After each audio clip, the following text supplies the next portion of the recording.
ঝাড়গ্রামে বিজেপির ভোট গণনা কর্মশালা, স্ট্রংরুম নিরাপত্তা ও ভোট গণনায় সতর্ক বিজেপি। বৈঠকে মেদিনীপুরের ৩৫ কেন্দ্রের প্রার্থী আর এজেন্টরা। কর্মশালায় খড়গপুরের বিজেপি প্রার্থী দিলীপ ঘোষ। ভোট গণনার দিন বিজেপির রণকৌশলের ব্যাখ্যা। গণনায় সমস্যা হলেই নেতৃত্বকে জানানোর নির্দেশ। প্রার্থী এজেন্টদের নির্দেশ সুনীল বানসাল, ভূপেন যাদবের। গতবারে যেগুলো আমরা করিনি, কাউন্টিং এজেন্টকে প্রশিক্ষণ দেওয়া, পোলিং এজেন্টকে দেওয়া আর ওদের প্রশিক্ষণ দেওয়া, সেটা চলছে সব জায়গায় ব্যাপকভাবে, যাতে কোথাও কোনো ভুলচুক না হয়। মানুষের আশীর্বাদ যেন ঠিক জায়গায় পড়ে এবং সেই আশীর্বাদ নিয়ে বিজেপি সরকার করে যেন তাদের মনের ইচ্ছা পূর্ণ করতে পারি, তার প্রস্তুতি চলছে। তৃণমূলকে নাটক তোপ দিলীপের। হার নিশ্চিত বুঝে নাটক বলে খোঁচা দিলীপের। গণনার দিন তৃণমূল গন্ডগোল করতে পারে বলেও দাবি।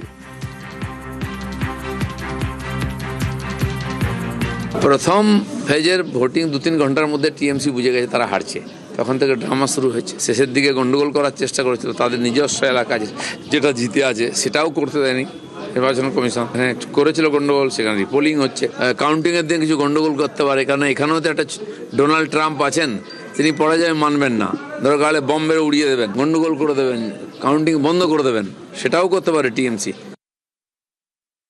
দিলীপ ঘোষ বিভিন্ন সময় শুভেন্দু অধিকারীকে আক্রমণ করেছেন, সর্বশেষ ট্রাম্প বলে আক্রমণ করছেন বলে আমাদের ওনার স্টেটমেন্ট থেকে অনুমান। তো উনি তো শুভেন্দু অধিকারীর বিরুদ্ধেই বেশি লড়েন। উনি তো শুভেন্দু অধিকারী এবং রাজ্যের যারাই তৎকাল বিজেপি, যারা দলবদলু বিজেপি, তাদের বিরুদ্ধেই তো দিলীপ ঘোষ বেশি লড়েন। তাদেরই আক্রমণ করছে, তারাই তো হারবে, সেই হারার কথাই তো দিলীপ ঘোষ বলছেন।